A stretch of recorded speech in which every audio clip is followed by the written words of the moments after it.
Татар информ 1990 жылдан бері татар һәм рус телләрендә яңалыклар әзерлибез. Компьютер, планшет, смартфонда. Яңалыклар, фикер, күзәтү. Хәзерге вакыттагы менә Татарстандагы терлекчелеккә ничек бәя бирелдегез? Менә бүтән илләр, чит илләр белән чагыштырганда, Россия бүтән төбәкләре белән чагыштырганда без нинди позициядә? Безнең позиция урталаш барабыз бүгенге көндә. Без алга китештә юк, артка китештә юк. Менә шулай үз юлыбыз белән барабыз дип әйтәм булайны. Чөнки безнең менә сөт буенча алга киткән регионнар бар. Ленинград областе, допустим, Кировская область, нинди генә начар дип сөйләсәләр дә, анда калган бөтен хозяйстволар, бөтен авыл хуҗалыгы берләшмәләр дибез инде, алар бөтенесе бүгенге көндә племенной статус имеет итәләр. То есть аларда югары теге продуктивный сыерлар асрыйлар. Бездә әле анарга теге җитеп бетереп булмый, хәтта безнең 3 район бар инде менә бу сөт сыерлар буенча. 3-4 район була инде, ул где-то шул 5 бу в основном теге безнең төньяк районнар дип әйтәбез инде. Шул аларда сөт бар, калганнарында бүгенге көндә положение бик яхшы түгел дип әйтәсез. Шуның өчен где-то среднем алганда, как средняя температура по больнице, шулай килеп чыга. Вот. Шителгә караганда бездә, конечно, әле алга китеш бик алай юк, потому что бүгенге көндә сөт буенча алганда безнең иң алда Израиль бар инде. 11-12 меңнән артык залактация тамам. Аннан соң Голландия, Германия, шул илләр. Бездә аларга кадәр барырга бик не бар. Хәтта соңгы мәлне теге сыерлар да кайтты, яңа нәселдә күп сөт бирә торган дип әйтгәндә, но күп сөт бирә торган сыерларның безнең потенциалын раскрывать итә алмыйлар. Шуның белән безнең пока бер урында туктап торабыз. Монда төрле факторлар бар инде. Монда беренче чиратта азык буенча безнең алга китеш бик алай булмады бу соңгы мәлне. Вернее, ничек дип әйтим, соңгы мәлне алга китеш әз генә бар, но барыбер без бер урында туктап торабыз. Безнең, потому что хәзер техникалар кайтты, хәзер алар искерә башладылар. Обновление юк, хәзер уже дорога ложка к обеду диләр, уже әйтеп әйткән, шуның өчен үскән үләнне көнендә җыеп алырга кирәк безгә, сәгате белән җыеп алырга кирәк. Менә ул основной азык дибез инде безнең. Шуның беренче момент, икенче момент инде бездә кадрлар буенча проблема бик күп, потому что теләп эшли торган кеше авыл хуҗалыгына барып эшли башласа, аны гомумит итеп бетерәләр. Хоть там квартир бирсеннәр, не бирсеннәр, ул кеше анда эшли алмый. Нормально акыл белән эшли торган кеше булса. Акылсыз эшли торган кеше булса инде анда бармый да, эшләмәй дә, калмый да, закрепляться да итми. Шуның белән безнең проблема шунда. Нәрсә сез әйтәсез, ул кешегә теге ничектер кимсетеп карыйлар дип, ул нәрсә белән бәйле, бөтен җирдә дә алай түгелдер. Бездә кешегә менә ул кадровый, мин аны теге гөл әйтәм инде, әйтеп киләм, потому что безнең бөтен кеше сорыйлар, бездә кеше кирәк дип менә, допустим, менә бөтен хозяйство. Сезнең нәрсә проблема? Менә безнең врачлар җитми, безнең зоотехниклар җитми, безнең тегесе җитми, монысы җитми дип. Теге һәрбер руководитель үзенчә күтәреп куя ул вопросын. Менә анарга килеп эшли башласаң, яшь зоотехник, врачмы, ул ситуация белән бер үзе кала бүгенге көндә.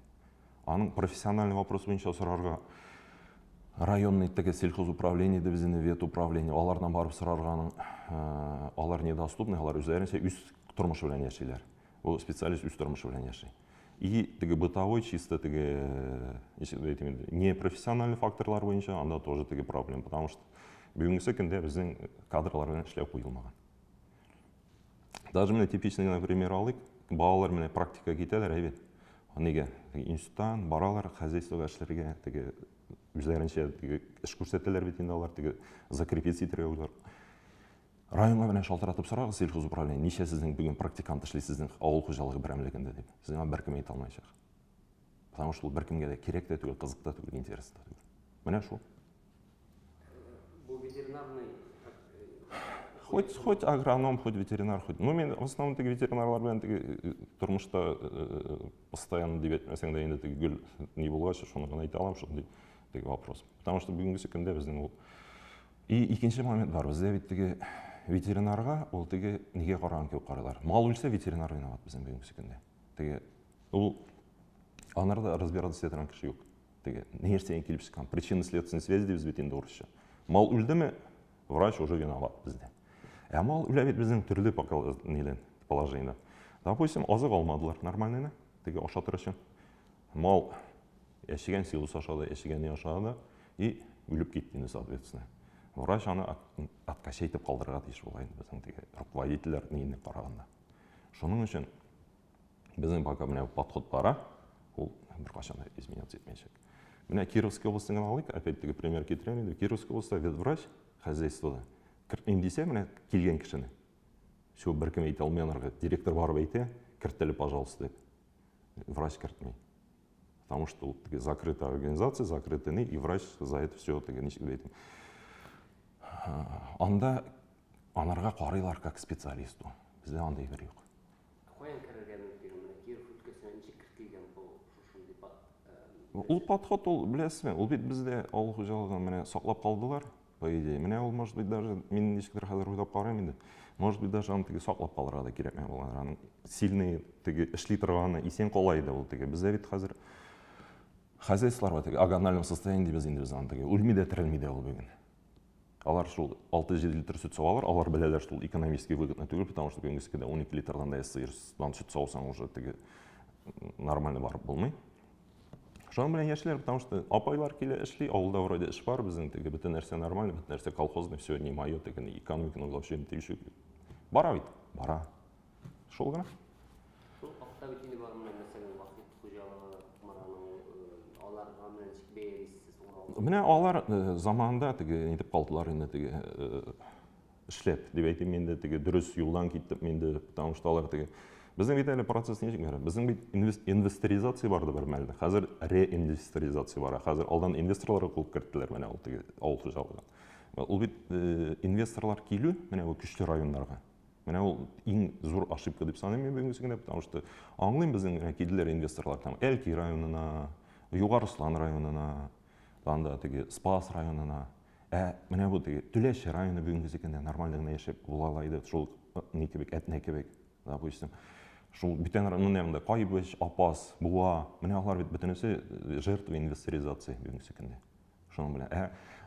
Вахит белән ураллар, алар үз юлларын таптылар, үз юлларына киттеләр, аларга шәшүлек җирләре дә әз булды, аларга животноводствоны теге мал үстерүне развивать итү инде әйтәм бит, ул беренче чиратта теге яшәүшнең выжить итәргә кирәк дип әйтәм инде, шундый ситуация булды алар. И икенче момент бар иде. Шул Кукмарада, шул Кәтнәдә, шул Балтачта халык мал ярата тора, мал җанны. Менә ал хәзер авыл хуҗалыгында йөрисең, теге хозяйствода карыйсың, теге кешенең исән күңелендә күз янып тормый икән инде мал күреп. Ул кешеләрдән вообще алырга кирәк ул малларны. Бу бит издевательство. Килеп чыга теге. Менә сез мал яратмаган кешегә мал бирәсез дә инде. Менә шәһәрдә бит dog hunterлар йөри бит инде бүгенге көндә теге этләрне саклап дигән кебегендә теге. Кайлар этләрне рәнҗиткән. Менә анда бит малларны рәнҗиткән кешеләрдән алырга кирәк, аларга бирергә ярамый. Ул шул моментта менә бүгенге көндә кайбер районнарда теге баш саны кимедиләр бит инде. Ул бит закономерный процесс. Эшләргә кешесе булмаса, нормаль кеше булмаса, анда ник сакларга менә. Ник анда теге үстердем дип тотырга анда кешеләр. Мәгънәсе юк аның. Ну 6 литр, 7 литр сүт савырлар инде алар бүгенге көндә. Ут бәясе, азык бәясен бөтен нәрсәне санап чыгарганда аларның әйтәм бит аны экономикасы чыгмыйлар. Бер ничектә. Алар шуны саныйлар да инде, начар бездә. Всё, битрәгә кирәк. Шул. Шуның өчен ул Әтнә районы бит инде ул менә теге Кукмара дибез инде Вахит, Урал, менә Балтачлар инде алар. Әтнә районы менә Әтнә районы мен теге 10 ел беләм инде андагы егетләрне теге эшлиләр алар теге шул вакытта инде аларның менә главасы саклап калды инде аларның. Ул нене Әтнә районы. Анда целиком и полностью аның заслугысы дип әйтсәң дә була, потому что ул теге заманда ул даже ничә бозау үлгән, ничә көнлекләрне, ниләрне бөтен учетын алып бара иде, ниләрне җыеп руководительләрне. Шул анда теге Бүгін алар пожинают плоды того, что они сделали. Нормально. Но сүткә бәйгенә теге уйнап тора, бездә ситуация бит инде шундый, теге кеше яхшы яши башласа, башына сугарга кирәк обязательно. Менә шул ситуацияда. Шул. Менә бездә бит инде шундый югары технологияле хуҗалыклар булдыру тырышлыклары булды. Менә шуны апасы алып кайттылар анда нәселле терлекләр үстерергә тиеш иде. Австралиядән алып. Бездә беләсең. Менә сыерлар буенча әйткәндә, есть слагающие теге урысча әйтеп әйткәндә 4К дибез инде без аны. Коровы, комфорт, корма и кадры. Вот. Менә ул сителдән сыерлар алып кайталар, бездә бит инде бүгенге көндә ладно сыер кайтты, нормально. комфорт латна помещение түзөдүлөр, кышкыны катса катай дейін аны, бугуна батай дейін но барыбыр теги нормально теги сулуу шалтырылык помещение болду. Карма боюнча биздин бүгүнкү секинде ничек деп айтайын инде ол теги азыктын сыйфаты начар болуу кырматына инде бизде бик көп покупной карма кире рационда, потому что биздин сенаж менен бүгүнкү секинде булар 22% аксым менен, протеин менен. Ол биздин хозяйстволор жайында где-то 14-15 болгон дәврдә. Шул вакытта энергия биздин менен латна кукуруз боюнча кеттилер, инде алга кетиш бар. Үрсетелер, хәзер ясыйлар, үстерәләр. Анда да теге азыкның ничек дип әйтәм инде, малларга барып җитә алмый нормальный качественный азык. Биздин если качественный азык готовить итәләр икән хозяйстволар, бездә бит агрономнар валовка артыннан куалар. Животновларга ул кирәкми. Һәрбер дөрес алынмаган көн, это потерянный сөт буенча. Менә основной корм дибез инде без аны менә кукурузный силос сенаж бит. Менә аның азык берәмлеге әзәйсен сайын безгә кирәк покупной корма дибез инде без аны. Теге жмых, шарот, дробина, кукуруза зерно, бөтенесе күп кирәк була. Шул фураж артык күп кирәк була. Яның теге бездә ничек менә мал алдылар да, бөтенесе уйлап торалар хәзер. Аха, акча эшли башлыйбыз хәзер дип. Алай булмый аны эшләргә кирәк. Ул бит бездә теге адияләр дә мал алып, басына әйтергә оныталар аннан соң. И шуның белән безнең бу теге азыгы булмаган хозяйстволар, киләмәгән теге неподготовленный хозяйстволар дип инде алар да үлеп биттеләр инде ул маллар. Кадр аны әйттем инде алдан ук сезгә теге 4нче каны бездә кадрлар юк. Бездә даже менә Татарстанда кызыгай бер хозяйство менә хәзер любой хозяйство шалтыратып сорагыз, сенаж бәясе бүгенге секундә 1 килограмм ничә сум дип. Редко кем әйтә аны. Силос бәясен 1 килограмм берсе. Это даже теге руководитель әйтә алмаячак. Не то что анда теге начальник сельского управления или кемдер. Потому что анда экономиканы санау юк. Шул гына бездә менә ул теге килеп чыга бөтенесе. Әйтәм, мал алдылар, сөт савабыз дип уйлыйлар, ә ул барып чыкмый. Менә мин теге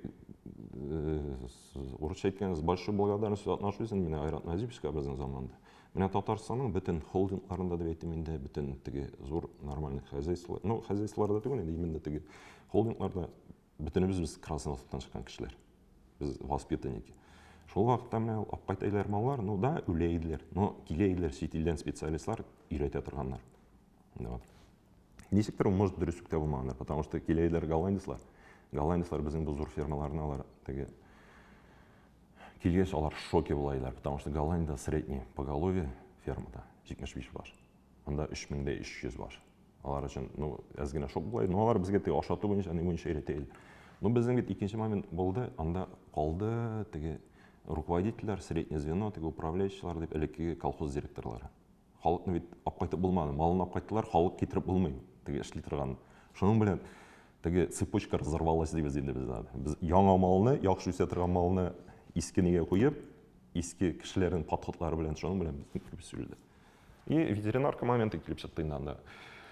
Теге апкайтайлар чит илдән сыерлар, монда кайткач шул дөрес ашатмау хисабына инде основном иммунитет теге юк, сыерлар ширли башлар бик тиз, и бик тиз үләйделәр инде.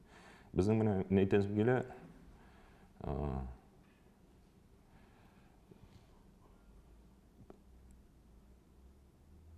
сыерларны алып кайткач, теге бозаулагач, алар основном үләйделәр. Шул кетоз, ацидоз дибез инде без авыруларны дөрес иттереп карамаудан, дөрес иттереп подход булмагандан, дөрес иттереп теге отеллар принимать итмибез инде без.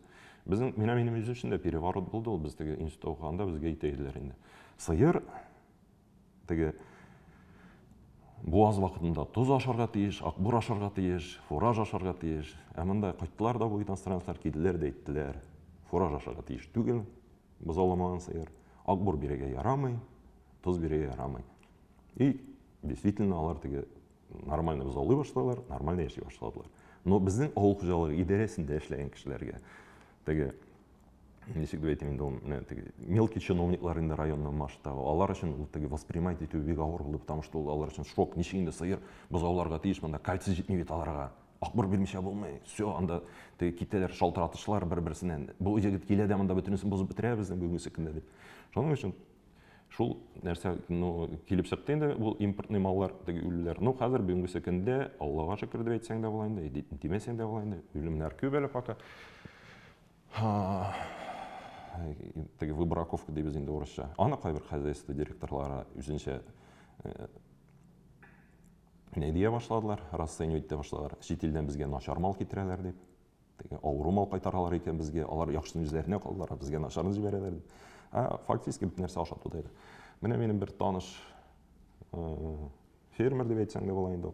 Венгриядән алып кайткан сыерлар алып кайтты декабрьдә. Менә хәзер бөтенесе бозаулап бетте инде, бер үлем дә юк теге. Шалтыратып biz аның белән теге эшләп торып барабыз, параллельно дигән кебек. Аны теге поддерживать итәм.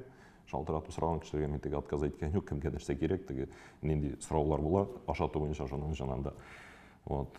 Бар хозяйстволар 30% югалталар, 40% югалталар. И второй момент бар иде, безнең бит ул көтү дигән әйбер бар менә. Менә безнең менталитетка сыйып калган, ул сыер көтүдә йөрергә тиеш. Без бит инде шундый аны авыр чыгарга, ул теге кешенең извилинасы, видимо, настолько глубоко въелся, ул теге көтү, или үзе без көтү үскәнгә миндә, или бүтән ниләр бар миндә. Безнең теге сыер көтүдә йөрергә тиеш менә. Менә шул ук Этне, Балтач, Кукмар районы көтү көтмиләр бүгенге көндә. Нормальный süt савалар. Нәрсә белән связано? Ул связано только с тем, что бүгенге көндә бу сыерлар, теге безнең элекке сыерлар белән бер түгел. Хәзерге сыерлар, это урыслар теге чит ил кешеләр әйтә, это кэш машина, акча китерә торган машина ул менә. Анарга шулай итеп карарга кирәк ул сыерларга, малларга. Ул теге син аны ашатсаң, аласың, теге ашатмыйсың, алмыйсың.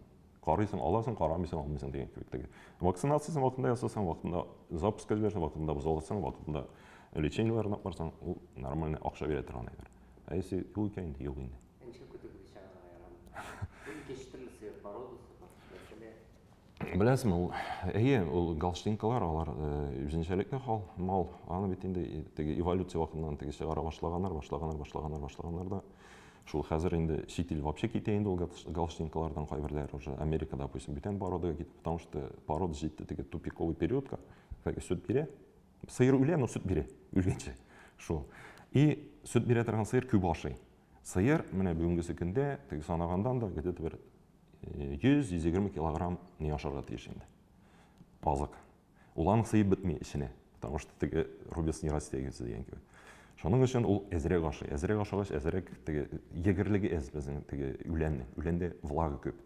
Су күп булган саен аның теге не әзәя теге. Питательность дибез инде. Шуның белән.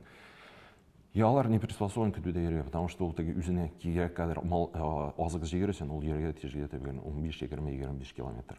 Ул сыерлар йөргән саен батарея энергия бар. То есть обратный процесс китә. Монда вроде ашарга тиеш ул, но сөт бирер өчен энергия җитми, ул нигә теге расход энергия бар. Шуның белән. Шуның өчен сыер 3 әйбер эшләргә тиеш үзгә берендә. Теге урысча әйткәндә жрать и доиться. Вот. Ашарга тиеш, күшәргә тиеш тә, сөт бирергә тиеш. Сыер йокларга да тиеш. Сыер йокламый да ул көнгә. Көнгә сыер йоклый 20 минут всего. И ул төннә белән аны без күрмибез вакыт. Шул. Шуның өчен сыерны ашатсаң, күшәтсәң, бөтен нәрсә булыр.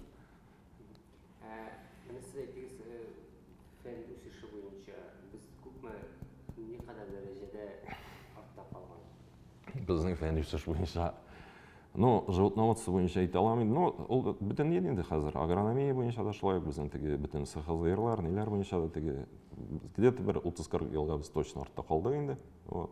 Аны теге тиз генә куып җитеп булмый, потому что поколение үтәргә тиеш. Потому что әйтәм бит шул менә тоз белән акбор белән теге мисал китергән инде сезгә. Теге пока теге карт кешеләргә аны доходчиво әйтмисең, что ул теге ни кирәк дип. Ул анырга барып җитә. Шуның өчен безнең Аллага киттеш безнең бүгенге көндә чит илнең нәрсәсе бар, безгә шуны копировать итеп кенә торсак та, без әле алга теге безнең потенциал бар. Потенциал росты бар, но безгә әле шул Голландияны куып җитә алабыз. Җитәргә можно дигән кебек Американы куып җитә. Җитә алмасак та без тырышырга тиеш инде алар.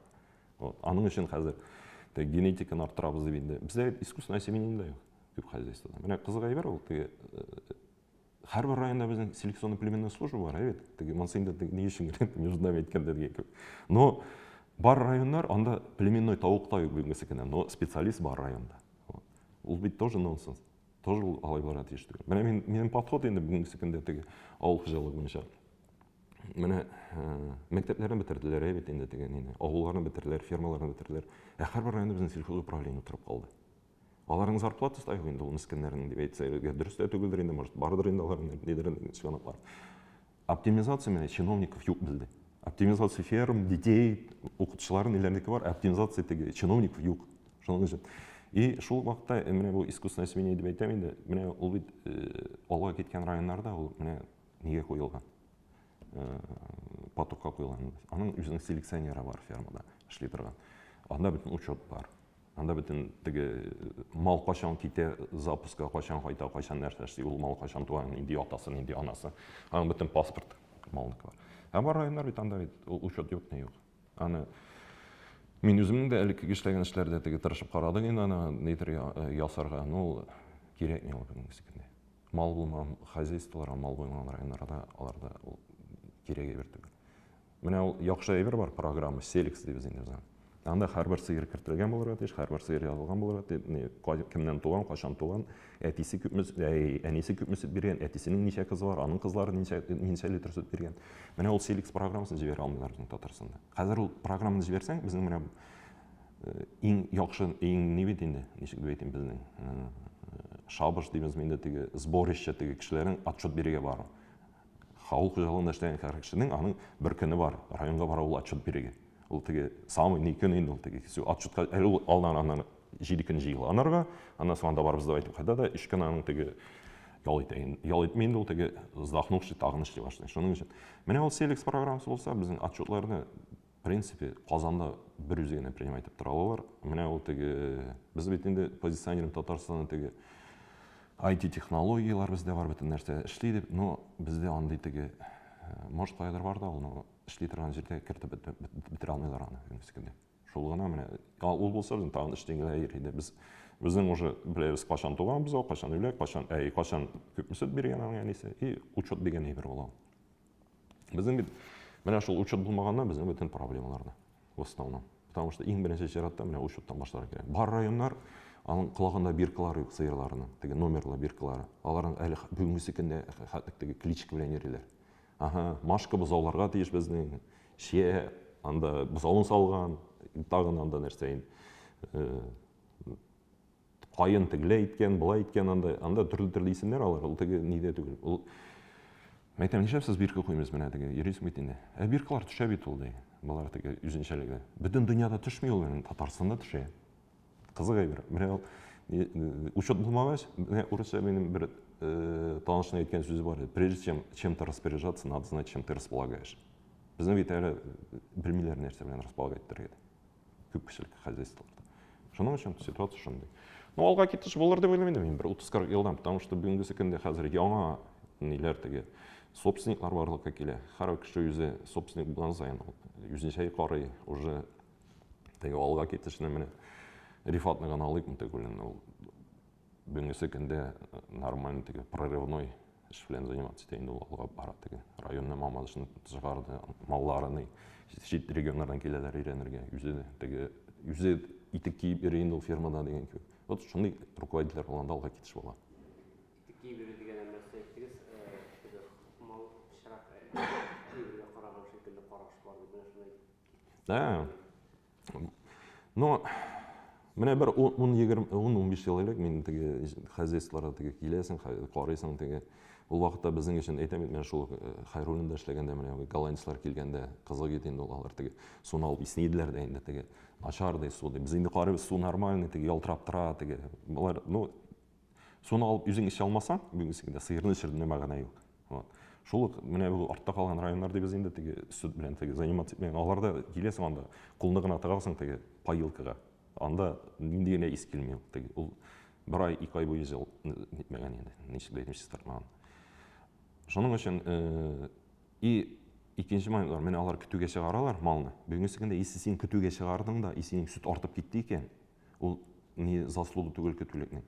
Ул заслуга то, что син көтүгә чыгарган вакытка кадәр чиста су белән дә нормаль азык белән тәэмин итә алмаганның гына бәләсе. Потому что мал көтүгә чыга, чиста азык ашый и чиста су эчә. Шуннан соң сөт арта инде бездә. И шуның белән без йөрибез инде. Дешевое молоко китә безнең сөт артты, не артты дигән кебек. Просто без теге малларны обрекаем на болезнь дибез теге. Сасы су эчертеп, сасы азык ашатып, и шуның белән килеп чыга инде безнең болезньләр и сыерлар шул инфекционныйдан да и мындай тиги не аурулар, аяк таяк аурулары бүгүнкү секунда тиги часто барлыкка келгенде. Воспроизводство боюнча тоже көп деген нелер.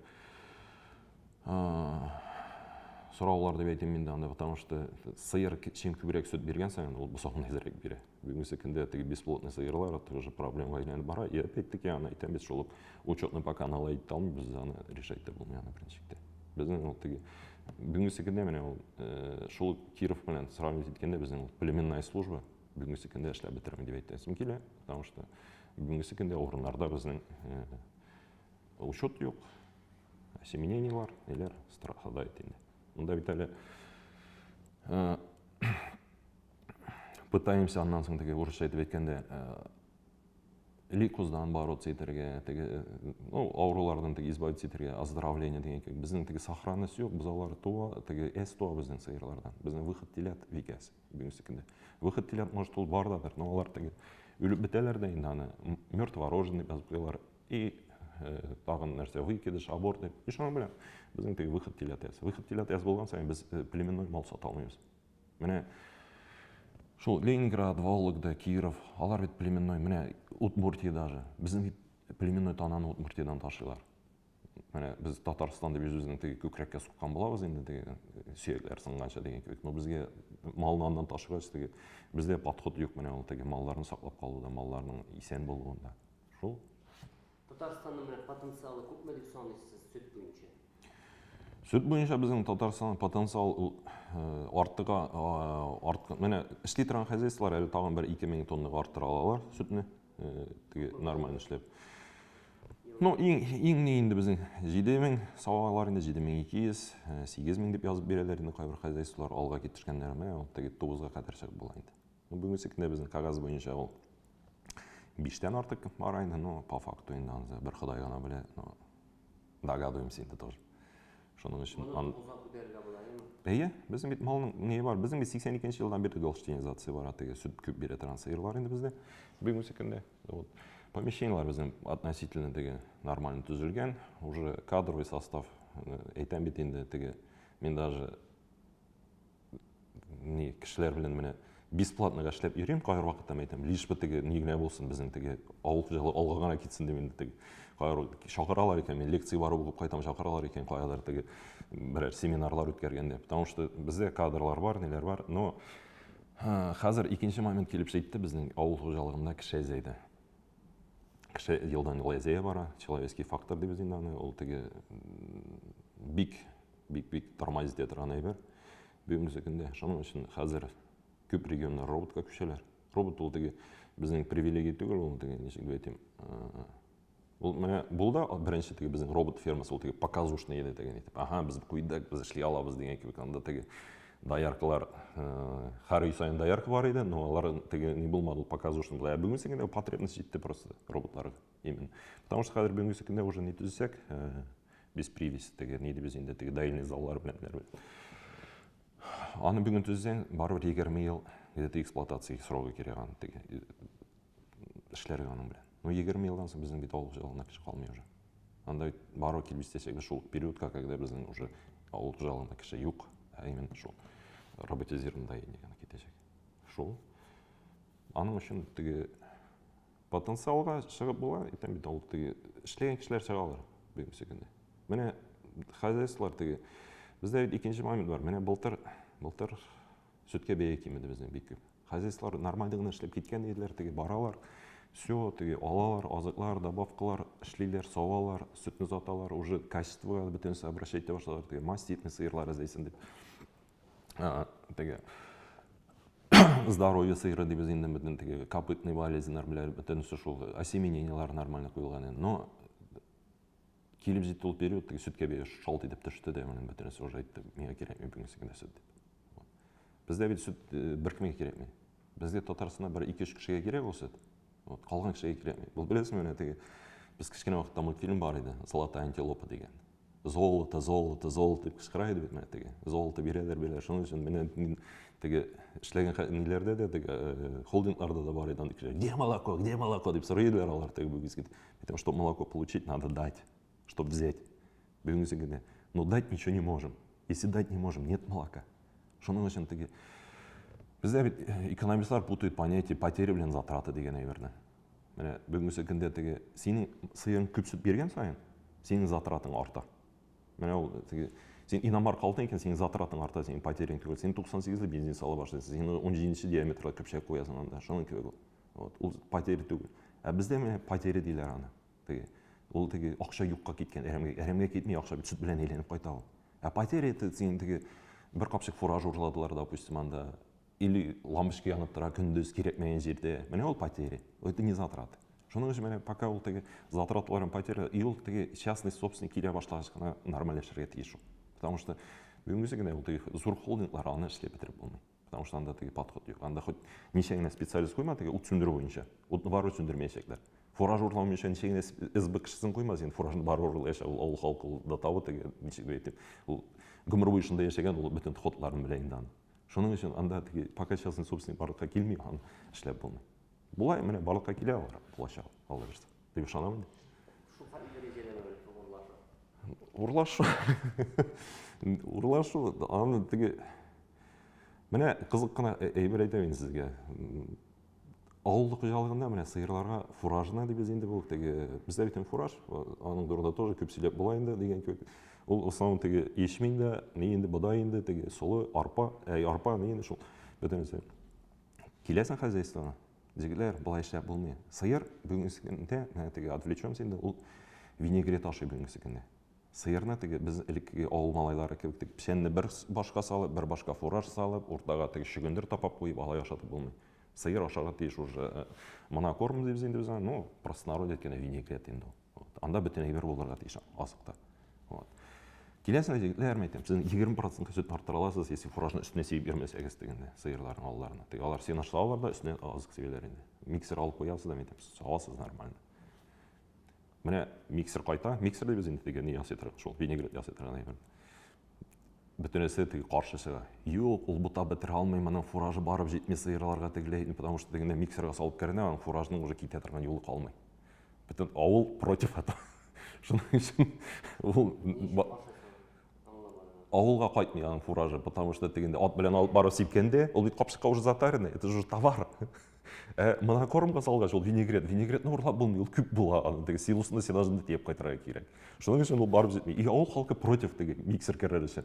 Шының үшін анда әлләңді өкешірейін, трактор тартмай, помещениен биіклігі жетмей, ямыға кәрі алмай, анда начинает зооспециалистан, потому что дегенде ясаса ол, складқа кәрі, анда өлшеу тұраны. Неше кило салдыра тиіш ол миксерға. Все, оланы салмаса шыға алмай, бүгінгі күнде шындай программалар бар, уже теге миксерның есіне салып бітірмейкен енді, директорға сообщение келесіз телефонына. Шол азық салып бітірмейін деп. Ол теге Татарстанда бар андай хозяйстволар. Алар іштелер, нормально іштелер. Шол.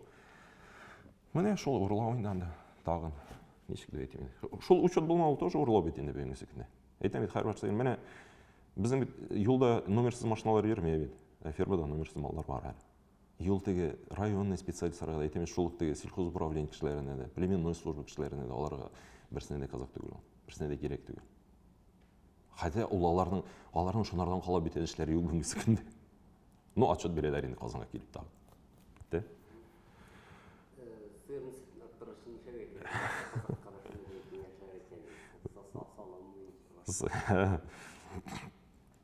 Сиырның сүрт артыры үшін ашатырға керек біріншіден. Бүгінгісі күнде міне салам, біздің айтайын салам азық түгел деген сөздерде бардық кейде. Сүт салмай тұрған райондарда салам азық. Сүт салмай тұрған райондарда ол теге как добавканы барайды, потому что олардың основной корм ол түгел. Сиыр удивительный мал, теге айтайын бетен шул индусларда ол теге священный животный енді теге. Сиырны чем грубыйрақ азық ашатасың екен бүгінгісінде салам, пішен, немен теге нашаррақ азық ашатқан сайын нашаррақ качество бойынша түгел, нашаррақ именно теге по энергии теге не бойынша, егерлігі бойынша деген татарша нешік болады. Шол нашаррақ азық ашатқан сайын сиыр майлырақ сүт бере. Шоның үшін есе майлы сүт керек екенде салам көбірек ашаталар. Есе теге сүт не керек екенде объем валовка дейбіз енді фураж ашаталар бүгінгі күнде. Фураж білен тоже қызыға көрбеді. Міне есе бір қазір енді 10-15 жыл елек бізде теге жымық, шырот деген әйберіні аңламайдылар. Несеген аны сиырға шатасың. Міне мен әлі помню ол вақытларына столбище тиресіне шығарып түгейлер аны басуға алды жымықларына теге Казанский рапсовый заводның неге бар еді өзінің мол завод торысында да рапс майы давить етейлер тат рапсын нейден ол вақытта ол бір кімге керек мейді аны ақшата бөлешуге де керек мейді аңнамайды халық нешегенде аны ақшатасын аны бітен майы шығып біткен сиырға май ақшатыра керек мейді майлы сүт алым десең май ақшатыра керек сиыр до того удивительный животное айтам тағы бір тапқар ол пока сиырдың ішінен ол бүтін нелер үтіп шыға азықның теге бұл қайдан шыққанша ол бір 40-50 превращений өте қыланды анда пока кіре щелочная средада бір түрлі микроблар ашы анан соң кислотный среда анан соң кишечник кетеді анан соң кетеді шының үшін ол удивительный мал и фикір кетпейінде ізгі жымық бойынша да жымық бойынша бүгінгі секенде қайыр жымық таба алмайлар жымық бүгінгі секенде майнан масло семена бәйесінен артып кетті міне хозяйстволарға саталар потому что авральный спрос не үшін шылай келіп шығады потому что міне если біз сиыр сүтін ясап бітірмесе бере алмай сүтте ақсын болырға тиіш ақсын болады ну 2-де 7, 3-де 2, 3-де тиресін шул тиреде оны если аны ақсым жетмейген сиырның тәнінде ол или өзі ябығып сүтке беріп шығара енді опять-таки ол біздің ашамай біз ауын ашатаған поколениясы қаларға тиіш шының үшін ол біз ауын ашатыр үшін үстеннен шығарып берейін ол итіне еліндіре сүтке де біз ауын ашырты ол сиырлар ябыға енді барлық хозяйстволар алар өліп те кетелер енді теге ябығалар да еғалар да өлелер дап кетелер де бар ақсым жетмесе міне біздің жымық шырот ол ақсым азығы саналғанда 32, 35, 36% ақсым бар а фуражда бар 11%. Міне біздің тағын интересный ситуация олар, міне қайыр уақытта зерно үлгере бізде көп бола бетейін Татарстанда теге фуражғада. Біздің Минсельхоз кішілері айтайынды. Бұйыл прибыльні арттырыр үшін зерноны маллар арқылы кәртіп шығарға тиіш дейді. Ештеңіз бар ма ана? Сиыр ол бет не төгел, помойшелеге төгел. Аны артығын беріп, ол фуражны 4 кило, 5 килоны артық беріп болмай ол фуражны. Допустим, 10 кило бересің келеген, сен 3 килограмм жымық үстерге тиіш, кукуруз үстерге тиіш. И должен быть комбикорм. Міне бүгінгі секінде, міне шол комбикорм. Біздің Татарстанда, кстати, бірінен комбикорм заводы да жоқ, теге халыққа ясап сататырам біздің. Или Глазовтан қайтаға, или Богдановичтан, или қайын. Вроде теге продвинутый республика енді бізде малда жетенде жете деген көптігі. Ну, юқ пока бүгінгі секінде теге частный хозяйстволармен алар и кәм нешігі выбирается енді сонда. Потому что частныйға аларға бүгінгі секінде жымық келі, ну, 20 тонн. Представляете, қайыр біздің бит пожелание бар, теге ауыл қожалығында арттырға мал саны деген көптігі. Частный подворье. Частный подворье теге комбикорм ала алмай. Бүгінгі секінде арзан бәйден бізде бізде салған. Вот. Жымықны ала алмайды, потому что объемы көп бұланы 20 тонна қайтып ашат алмай өзінің беш сиыраны. Вот нонсенс. Жымықларын әр ашат, месе сүт алып болмайды. Сүт көп болсан үшін жымық ашат ауыздайында кукуруза. Міне атағын қызығы бір бар ол. Біздің елде комбикормда міне сиырға ашат атырған, доңызға ашат атырған неде. Бізде основном зерно преобладайды. Кишқа ашатырған зерно деп бізде. Ну, грубо өткені шол. Ешмейін, пшеница деген, енді нәрсе товарный зерно кебегенде ол. Фуражный зерно, ну, деген не енді. Шетелде основном продукты переработки, отходы производства. Жом, сухой жмых, шарот, сухая барда, кукурузный глютен, кукурузының очистки нелері, сояның оболочкасы. Мен алардың комбикорм шол эверден тұра, ялар шоң білен соғаларда беңіскенде. Біз әлі по старинке теге, амбарда бұдай бар бет, әлейді арттыры келі бұдайын көбірек бері келі бүгін, ертеге сүтін арттыры келі, потому что директорға теге районға отчет білен барасы бар, сөйгіп қайтармасын аринаған деп, біздер шолай ашатталар енді.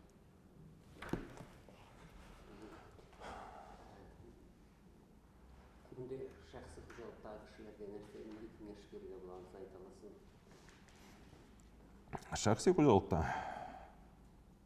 Шәқси қожалықта переработка болырға тиіш, үзеніке ес атырға тиішлер алар, үзлері ясап. Потому что міне сдавать етіп, теге сүтіні бүгінгі секінде 5 баш сиыр асырап, 6 баш сиыр аштырап алу болмай. И второй момент, неше біздің шәқсиінде, біздің халықтың жері еуға, міне менің бар теге таныш фермерлар, алар теге үзлерінде пішен де үстір алмайлар, күті де күті алмайлар теге, біз оларны бар, күтуге шығарға керек бетінде. Шолғана бізде теге, міне неше бейтем, сеңа да бермеймін, үзімді іштеймін деген менталитет бар ашылай. Бұлай сиясный қожалықлар теге бүгінгі секенде ауылда енді білмеймін экономикасы нешік шығадыр, 5 баштан сиыр татып теге уже өзіңше экономиканы шығарып, бір теге продуктивность ясап, не аларға ақша ішлерік тұрында ауыррақ, потому что где-то 10-12 баштан соң кетейін аны кәзгене қызығы. Шол, айтамет ақша тұрға керек, ақша тұры үшін комбикорм болсын енді нормально. комбикорм болса сиырны вақытында запускқа жіберу керек, вақытында ветеринар. Кстати, тағым деген не бар міне біздің лейкоз дейлер әбет. В основном лейкоз біздің теге распространитель дейбіз бенданы, теге таратушылары ветслужб деген кішілер міне олқұл қадап ерелер. Міне әрбір кішіге теге частный подворьеда айтасым келе инелерін олаштырсынар еді каждый раз теге наразы еді. Шоның үшін, потому что бізде ол теге сплошь и рядом встречается. Ең бір танышым фермердің 30 бас сиырының 24-і лейкоз білен ауырып кетті бірін дейді деген көк. Яскін қан алдылар нормально, кескін алдылар 24-і больной. Үгізде жоқ. Үгіз баты, потому что ярты ел ішінде бару, бітірінсін осеменение. Қайбір кісілер еті, үгізден передается, тегесе мансы деп, теге воздушный капель. Лейкоз тоже қызыға егер, если разбирать те башлан, ансан бітен жол қалдырабыз, наверное, потому что...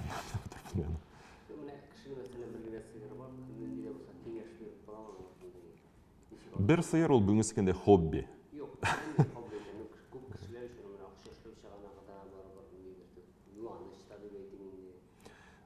Білесің, ол бүгінгі пішенген ашата болмай. Шона ғана айтасы келе бүгінгі секенде пішен жияда енді, пішен ашатам да сүт соғам деген кебегенде.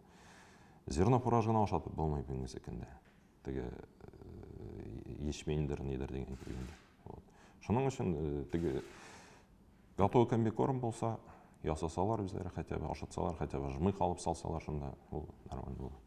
И второй момент бар енді, частныйда если үстіре екен кіші бетен көңіл беріп үстіре ал.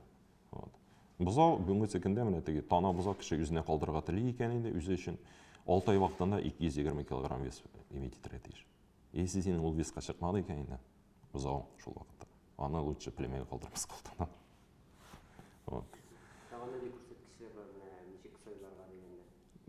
Сайларға сүтлі сиыр зор болайын, сүтлі сиыр зор болайын, отбор деп енді біз аны көрсеткіші, әлік не енді молочный колодец дейдер, сиырның яғын яғында венасы көрініп тұрға тейші дейінді зор. Қазір сиыр ашатсаң біздің білесің, частныйда тұрған сиырны ферма азығын алып қайтып ашатсаң нормальный. Бір 10-15 литрға сөтін арттыр ола. Даже ауылда мәнесін бере тұрған 20 литр сүт бере тұрған сиырлар бар өтін 30 литр берсен ол. Если сен фермадағы нормальный литр жасалып қайтып азық білен ашатып болады. Потому что бүгінгі секенде ол сиырлар приспособлен алар білесің, силос білен сен ашашарға. Біз аны пішен ашатабыз мен частный секторда дейбіз. Потому что бір сиыр үшін сен ашаталып болмайды енді. Силоста салып болмайды. Шоның үшін. Бұлай қарағанда бәренгі ашатайлар енделік, нелер ашатайлар. Қазір бетті тоже кіші нәрсе табашын ашата, азық бойынша. Айтамыз, шол силос білен сен аж болмаса, сөтіне сауып болмайды, по крайней мере, ясып. Онсан да тегжансы бітеді, яғына. Онсан науку понижаның, не ойынша, исследование. Но онсан не треба сәр, продолжим, если цех. Наука не болмаған цех. Ну, фен турында мене азық бойынша, мен тоже өмірімде наука білен заниматься етіп барады, мен де фен білен деген бүгінсіңді. Но сиырларының фен бойынша біз тағын бір тапқыр айтайын, бір 30-40 жылға әлі артта, может, көбіректер деді. Бізде, міне, білесің, ученыйлар көп, наука yok. Шол положение келіп жеттік біз бүгінгі секінде. Біздің, міне, сиырны, міне, не әйткен сөздер бар енді ол теге. Тауықны ашату это арифметика, доңғызны ашату это математика, сиырны ашату это искусство. Потому что сиырны ашата білу бүгінгі секінде, біздің Татарстанда бек көп кіші ашатмайды, специалисттар бар бізде, конечно, жете, но олардың теге кем таңны, кем нормально сотрудничать, олар сауалар енді бүгінгі секінде. А кем теге по старинке яшейін, олар сауалмайлар. Міне нәрсеген айта алам, бүтін теге азық ашату бойынша, міне Татарстандағы специалисттарын алсақ. Олардың бірсінің де кандидатский степеньдері сеңде бол, потому что біздің наука білен, біздің российский наука білен, қазіргі дәуірде мал ашатып болмай. Потому что біздің міне сиырның переваримыз дейбіз енді, азықны өзләштіру деп айтыламын енді, оны бойынша исследовать етер үшін ішінен әрбір 10 минут сайын алып пробканы ашалар шындай, сиырның ішін тишіп фистулы қоялар. Шыннан алып, исследовать етіп, каждый превращениені білдірге теш. Тағын бір айтайын, сиырның пока ішінен азық өте, ол бір 40 мәртебе превращениялар өте. Самое главное, біз аңларға тейіз, что біз сиырны ашатмай, біз сиырның ішінде ешетірен микробларын ашатабыз. Микроблар тоқ болса, біз тоқ болабыз. Микроблар өлсе, біз өлтіней. сыйыр ауырый баштайды и үлейін обычно. Ацидоз ауру келіп шығайны біздің бүгінгі секілді бик часто хозяйстволарда бұл сыйыр теге үш әйбіріштерге тиіш деген дейін бет жаңағы бірсін ішлеп бітірмейлер күшемей башлаған сыйыр уже ацидоз кейте, ол теге ішінде кислота образоваться ете, ол кислота артқан сайын арта бара, и сыйыр уже аның печень бітте, аяғы бітте, и сыйыр в браковка кетейін. Біздің хозяйстволарда ол встречается, потому что нарушение, опять шул теге технология кормлейді бізден, шул нарушаться еткені шалай келіп шығады. Шул бізде міне бүгінгі секунде қазір мен сельхоз бетінде біздің задание берді, хозяйстволарны закрепить, старших нетерге поддержать деген. Міне мен бір генә тілек, жиып барсынар, хотя бы этный районына, йөріп шықсынар фермада, может быть даже яшәсеннәр анда біратына. Этне деп айтайын, потому что аларны, якыннан білем, Балташқа да барып була, Көкмараға да барып була бүгінгі секунде. Барып біратына яшәсәләр, шында всех нәрсә эшләгәнне карап. Может быть, андан соң іздейік бұла. Бізге үстен директивы түшіріп, ученыйлар жіберіп, әйдегіз ішлеп қайтығыз деп, аны ішлеп бітіріп болмай. Потому что біздің ұл халық, ұл қайышланған. Міне мен айтам, менің степень жоқ, потому что мен қазір визиткама кандидат таких-то наук деп жазып келсем, біздің ауыл халыққа, білесің, тағам бар ученый келді енді біздің деп айтасектер. Алар не воспринимает, потому что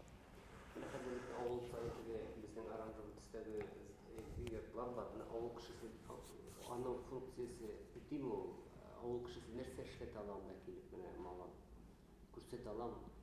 Білесің, не түгіл, анын кішісі бет анда ішлерге.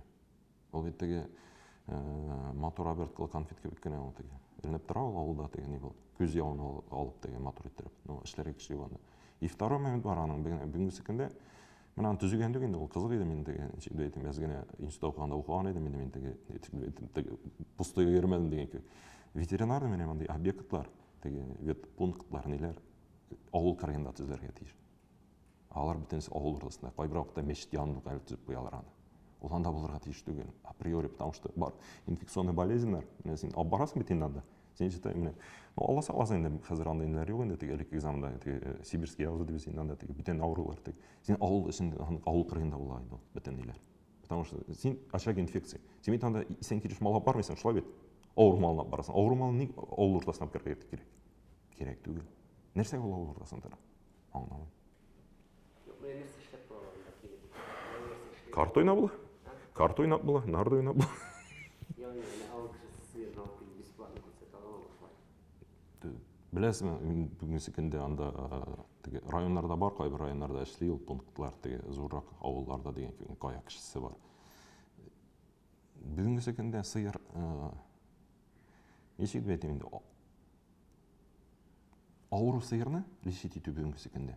Міне ол вет препаратларға, манипуляцияларға, нелерге, андан соң біздің бетіне продуктивность келмей, сыйыр ауырғанда, например, аны восстановить ету үшін уақыт керек. Қайыр уақытта экономически даже выгодно сыйырны лечиттері. Тоже уже не бойынша. Сүтке бейі арзан болғанда, не болғанда, сыйыр уже, допустим, буаз түгел, сүтін ташлатты. Ол сыйырны лечить етмейсің бетінде. Допустим, маститтер недер кетті деген кек. Шының үшін андай мағындар болады. Біздің анда келіп операция жазып тұрған кішілер районларда алар бик сирек. Система қойыр үшін анда барып ішлерге керек. Сыйырын, допустим, анда үстереп барғанша сен ауру сыйырың артынан бара, сен былай тұрып спотыкаться етіп. Врач лучше үйіне барып аны қадап қайта.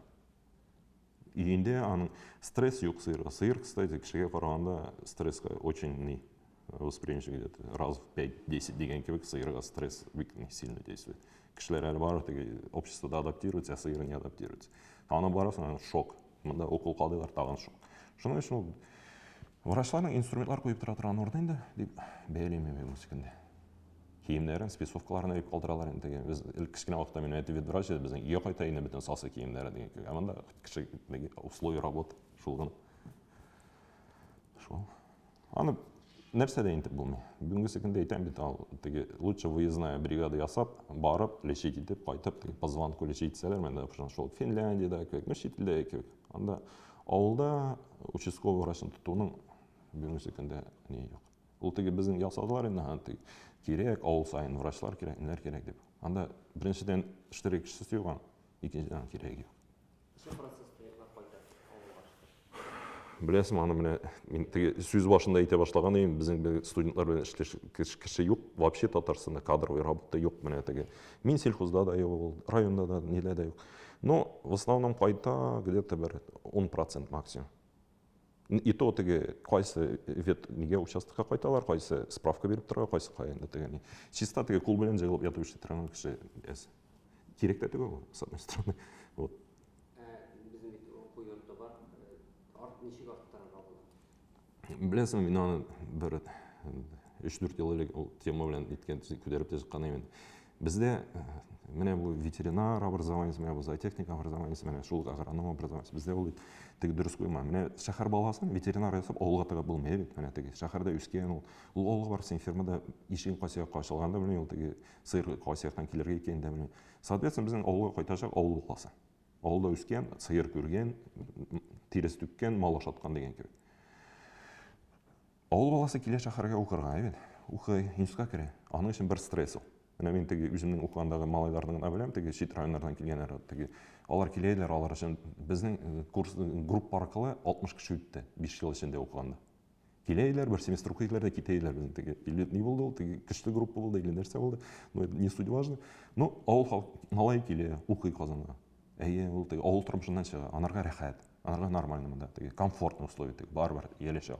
Ул уже үзенең тирес ташыганын оныта башлый, уже теге малга зыкалуын итә башлый. И анасы укып бетерә дә монда әйтәләр инде. Менә сиңа миллион сум акча, син авылга кайтып бурнашында дип. Кайтмый ул анда. Анарга кирәкми ул, анарга кызык түгел ул. Потому что ул миллион уже белә ул аны, что анда ул торса, ул больше заработает, чем вернешься там, потому что анда ул белә, что он үскәч баласы опять шулай чыгып институтка укырга кирәк, чыгып китәргә бар булып, үзе үткән стрессларны үтәргә тиеш була дип. Халык бит кеше бит уйлый. Шуның өчен. И минем генә теге инде ул подход дишек низгә әйтим инде. Менә хәзер бит әйтәм бит безнең IT технологиялар Татарстанда бик күп развит. Шуның өчен монда или дистанционное обучение үткәргә инде на местах. То есть ясарга шундый теге курсы. Менә шул әйтәм бит инде менә допустим КАИның безнең филиаллары Татарстан буенча ничә еллар? 4-5 иде. Чистайда бар иде, Шаллыда бар иде, Аңгай бар иде. Ветеринар академияның филиаллары юк бит. Хотя монда потребность күбрәк, по-моему, чем КАИның караганда. Шулаймы? Вот.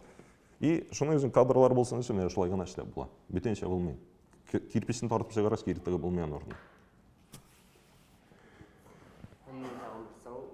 Татар телләрендә авылда күп яшәгән кеше буларак әйтсәгез иде, сез телнең торышын ничек күрәсез? Элек ничек иде, хәзер ничек иде аңа мөнәсәбәт? Ну, татар теле мин теге үземнән интеккән чыгып әйтәм инде, безнең теге татар теле яшәячәк дип уйлыйм мин, потому что теге халык яшәгәндә тел яши бит инде барбер. Халык безнең тел бит ул бетмәде, советлар заманында да бетмәде, анарга кадәр дә бетмәде. Булды, барды ул. Вот. Шуның өчен теге безнең кайбер кешеләр теге телне саклап калу өчен тотыналар теге нәрсәдер эшләргә.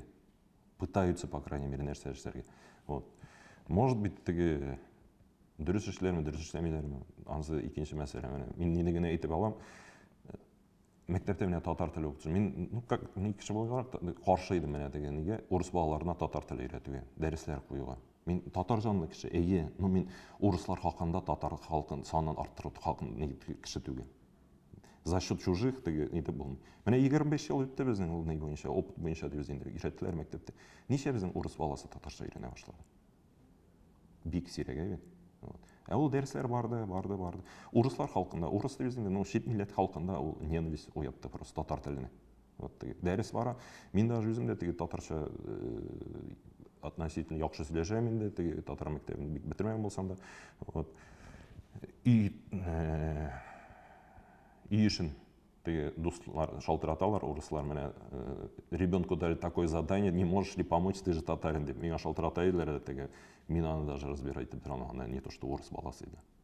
Шуның өчен ул теге дөрес эшләнгән әйбер түгел дип уйлыйм. Мин аны бүгенге секундә теге мине может теге хәзер заклюют дигән кебек, но реально шулай. И ул татар теле темасы бит безнең нәрсәгә килеп чыкты. Татар теле темасы килеп чыкты, мәктәптә сәгать саны киметә башладылар, әйбет. И монда татар теле укытучылары җыелдылар да, ага, без эшсез калабыз бит. Әйдә киттек монда. Татар телен үтерәләр, дитәләр бетерәләр. Шуннан килеп чыкты, ул на пустом месте возникший вопрос. Шул гына. И киттәннән соң теге менә татар теле сәгатен арттырган, ен арттырган. Аңлый мин татар теле укытучыларында бүгенге секундә.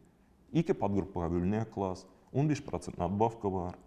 Дегенде физику белән химикасы жібітіліп бір класс білім бергенде болар, ярты классын жиып алалар да нормальный зарплата белән эшләп яталар. Мен кеше акчаны санамыйм. Миңа нигене просто сам факт дип әйтәм шунысына. Татар телен саклар өчен бүгенге көндә безнең каналлар вроде ачылалар, но алар не настолько казак теге телевидение каналлары. Но подход ничек дип әйтим, бездә менә фестивальләр үткәрелә. Балаларның менә бу теге вокальный татар теле буенча именно теге бездә талантларны алып барыш юк, алып чыгыш менә отборочный диләр.